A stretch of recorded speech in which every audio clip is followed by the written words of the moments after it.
What's up guys? Alis na tayo ng accommodation. Bali mag-attend tayo ng delivery, no? Medyo malayo-layo. Pero sige lang. Malapit naman yan eh. Lakad ko nga dati ko Marikina papuntang Cubao. Ito lang. Ilang kilometro lang to. Dito kayo mamaya. Pag nakarating na ako dun sa sa dideliveran ko. Dito yung accommodation namin sa Alcoraiba. Malapit yung dagat. Tapos yung dideliveran ko, kasama ko sa church. Tawag nito, dun sa may tulip sa Royal Lazur Resort din siya. Nasa may dagat din. So siguro ang mga 30 minutes siguro. Depende kung makakarating ako ng 30 minutes or 40 minutes na lakad.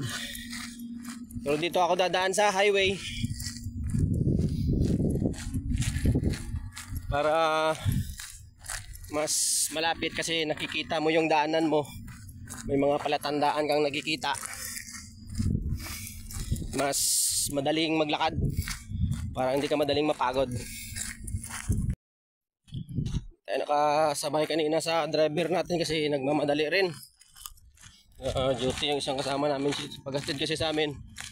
Sundo siya doon sa papalit ng duty. So nagpanpa ako ng sauce kasi kanina. Nagtakal pa ako ng sauce sa mga lagyan ko ng sauce kasi kanina lang yung dumating. Yung lagayan natin ng sauce na yung maliit na ziplock. Kasi mas convenient siya eh. Siya agad-agad natatapon kasi wala dito yung mga supot na yung parang pang ice candy. Wala dito. Sa Amazon lang tayo nakaka-order. Lahat po ng mga packaging ko sa Amazon kasi mas mura. Dati may mga delivery fee pa, pero ngayon yung last ko na order ito wala nang delivery fee. Tingnan nyo, naka-uniform pa. Hindi na naka kasi nagmamadali rin ako eh. So wala akong data. Sabi ko sa kasama ko doon, yung sa ka-churchmate ko, na pag makalabas ako na accommodation wala na akong signal.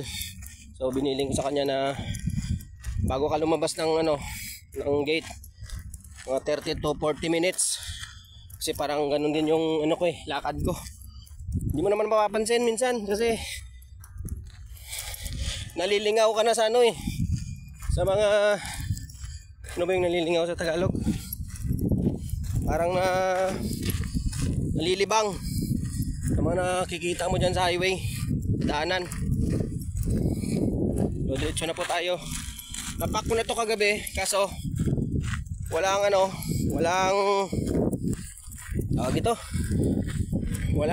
lagayan ng sauce, kaya hindi ko na prepare. Kaya nagmamadali yung driver natin kaya hindi tayo nakasama. Pero nag-message ako dun sa kasama kong isa, nandun pa sa opisina, na kung makita nila ako sa daan, hintuan lang nila ako para sasakay ako. Kung kung makaabot kami, mag-abot pala. Guys, nandito tayo ngayon. Yan yung highway. Palabas pala ako ng highway. Accommodation namin yun. Gitna ng desierto, no? Pero baliwala yan.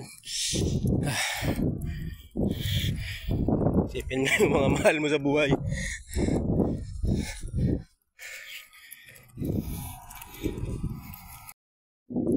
So minsan mga kasyomay, yung ginagawa ko, pupunta ako dun sa may gasolinahan, yung bagong gawang gasolinahan dyan sa amin. Doon ako nagbabantay ng sasakyan, nangihits ako.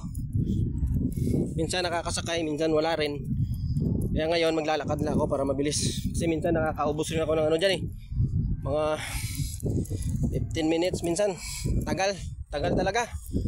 Kasi yung iba hindi huminto. Teka lang, nalipat ko muna to sa kaliwa naman. Alay. Yan. Malapit na tayo sa highway.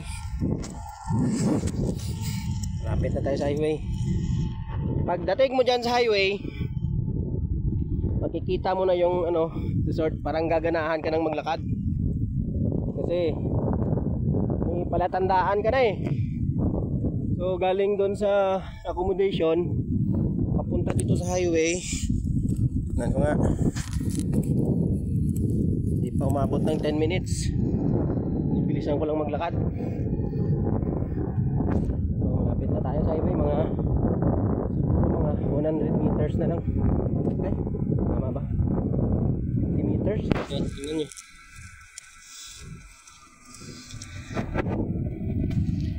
So ang oras ngayon 5:48 ng hapon. Taas pa yung araw. Pero hindi na siya masyadong masakit na mainit. Yun, malapit na tayo sa highway.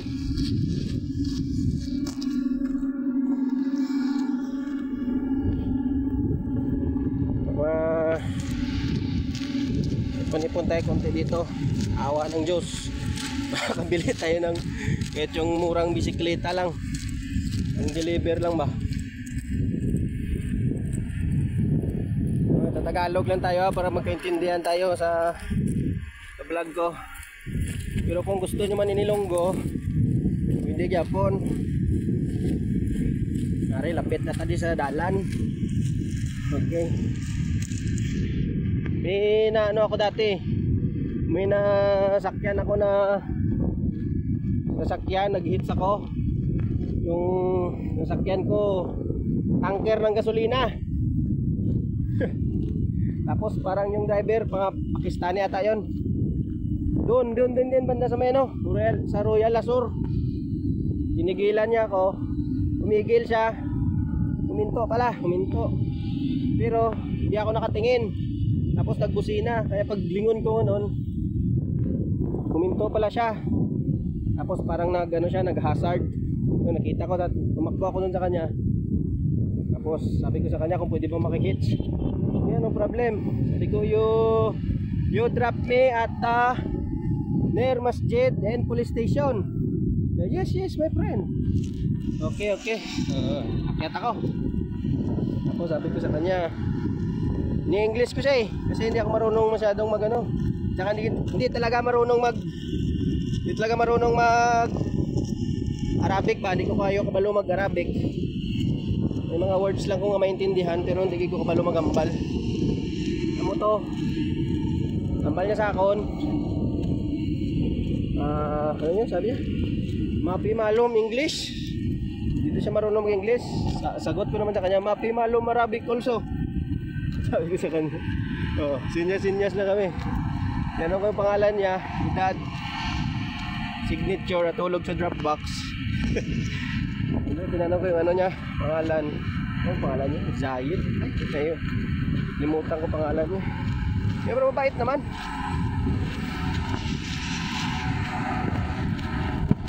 Yan, dito na tayo sa highway. Yan.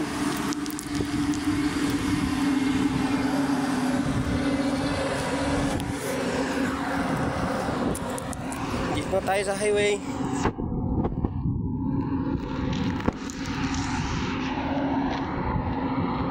So tatawid tayo guys. Lipat naman natin sa kanan.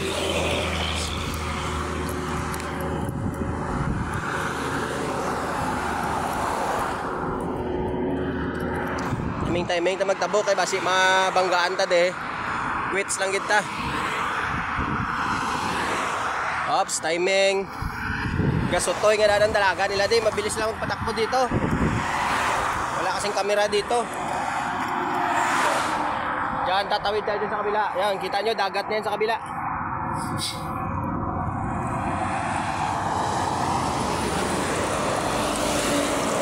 Sa timing lang tayo. Yan. Hindi tayo makatiming ah.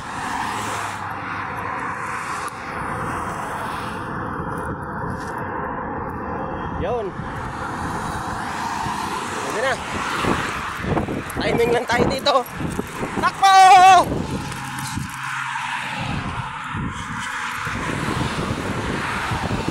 naman.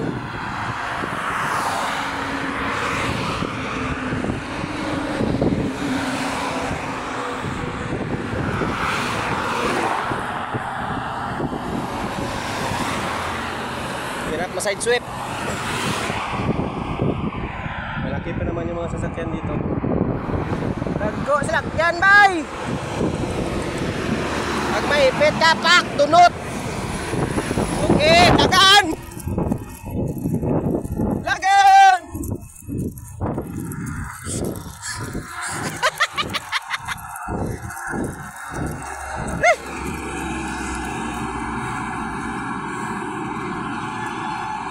So dito guys, nakakasyumay ara oh.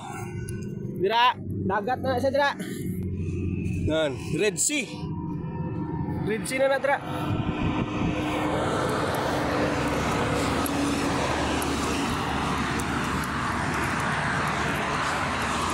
So diri halin makadto sa isa ka resort. Siguro makaya ko nilakton mga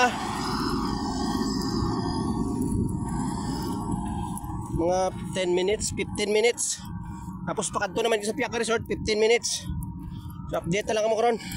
Dira camp Japon na daw. Opisina Japon na.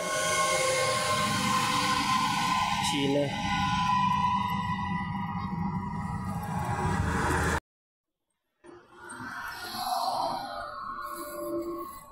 Nigos dagat to.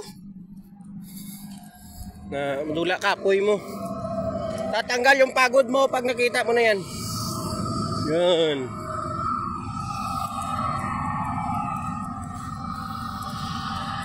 Yan, may sign.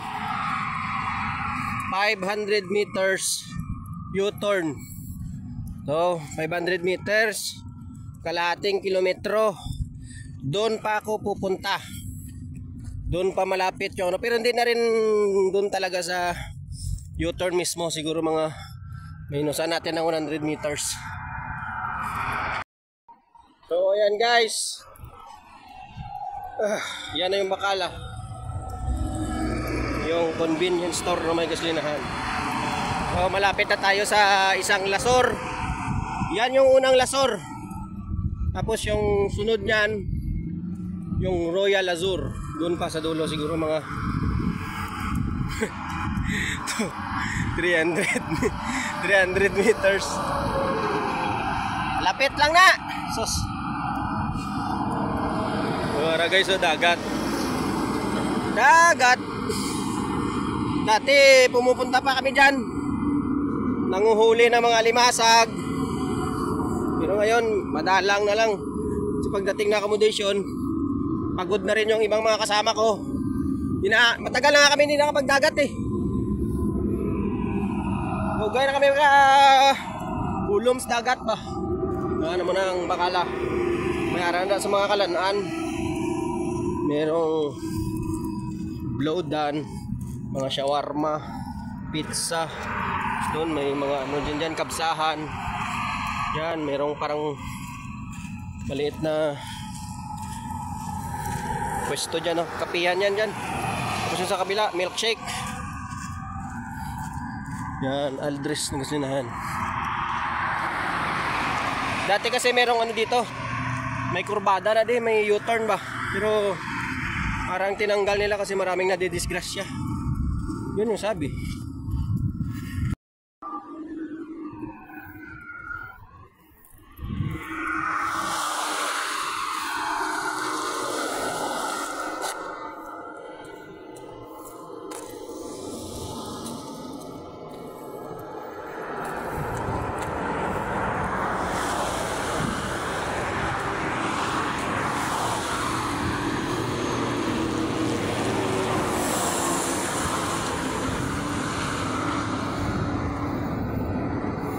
Ponte Dima. May arasang ano guys, restaurant siya or bakery, cafe. Ang pangalan Ponte Dima. Yun.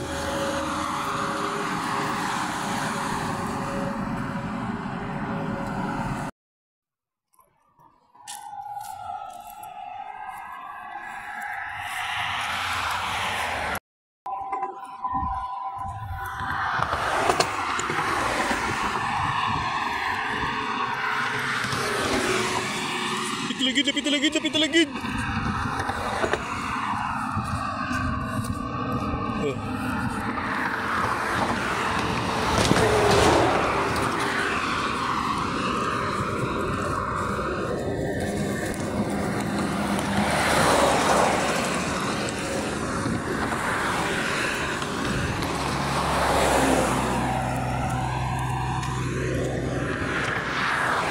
Ay, salamat. Walampas kinanta.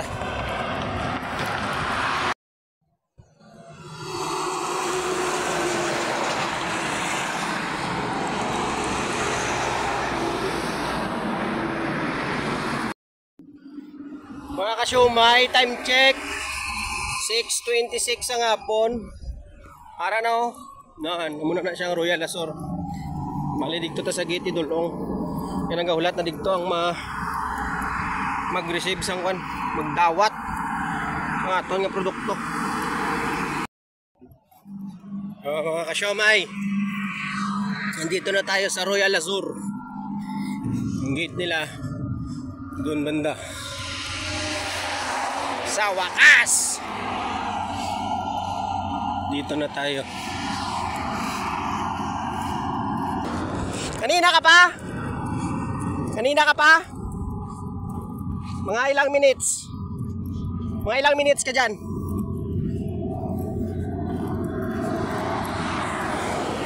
One hour? Ito yung brother ko yan. Shout out. Shout out sa vlog. Thank you. Oh, sige. Thank you. Minus ko lang. Oh, sige. So, dito na tayo sa Royal Azor. Vlog brother. Para yan, para si brother Feboy. Yeah. So makikita naman kami niyan sa Friday sa church. So ito na yung pinakamagandang part, yung pabalik na naman. Mag-hits tayo. Brother, thank you. Oh, sige. Yun. Nandito na naman tayo sa part ng tatawid. So, timing is the key. Pag di sigurado, huwag tatawid.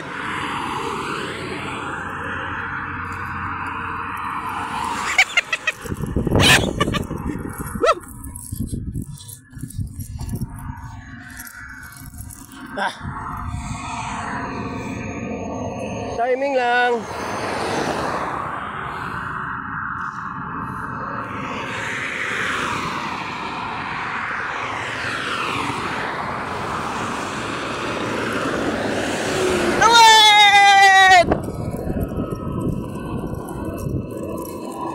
Doon tayo banda mang hits. So ayan mga kasyomay,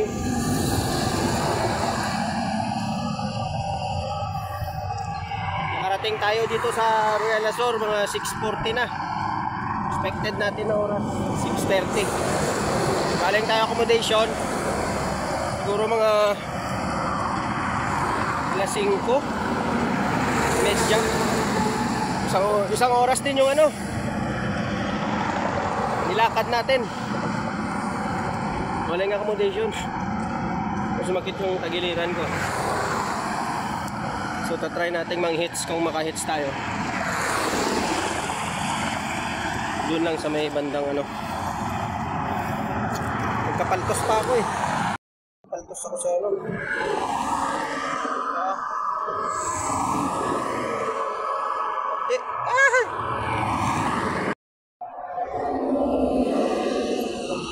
Nagkapaltos tayo sa paa. Maiksi kasing medyas yung sinuot ko. Dapat mahaba para lampas sa ng sapatos. Sa pasukan ng sapatos. So ayan guys, naka-deliver tayo ng ating product doon kay brother Feboy. Bali sa katapusan naman yun sa sahod. Rolling lang tayo para maka-ipon tayo ng pera pa unti-unti. Baka makabili tayo ng yung mas, kahit na murang bisikleta lang. Ang deliver. Kaka-timing rin tayo dito. May mga mabubuting puso rin naman minsan na papasakay.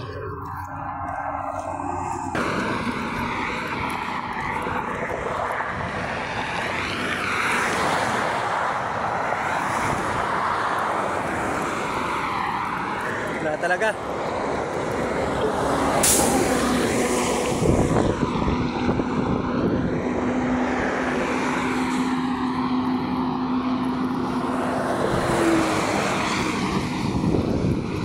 Timing lang, timing.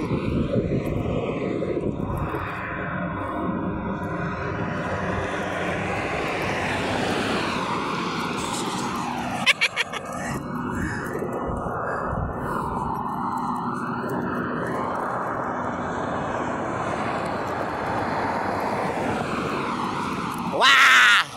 Wala. Nakapadilim na oh.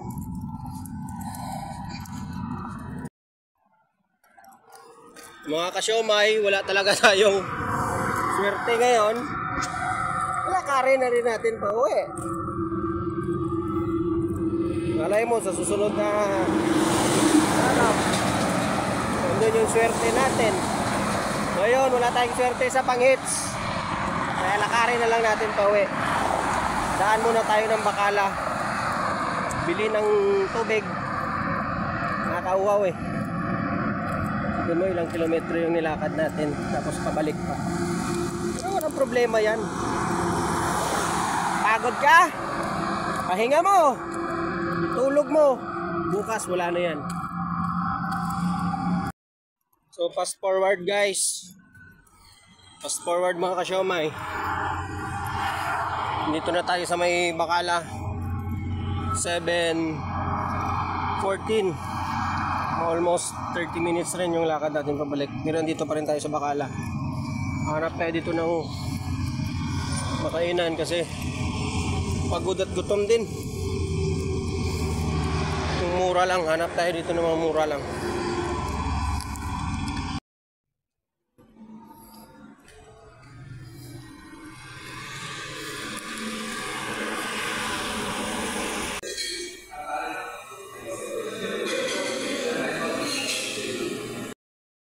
So ayan pala guys, naka-order po tayo guys ng burger at saka fries. At saka may kasama na po yung Mountain Dew for only 34 real. So alam niyo guys, iba talaga pag si Lord yung gumalaw. Kaya pala di tayo naka-hits kanina kasi makikita natin yung kasama ko sa church na si Kuya Rapi. So sumakay ako at saka hinatid ako sa accommodation. Safe and sound akong nakarating. God bless.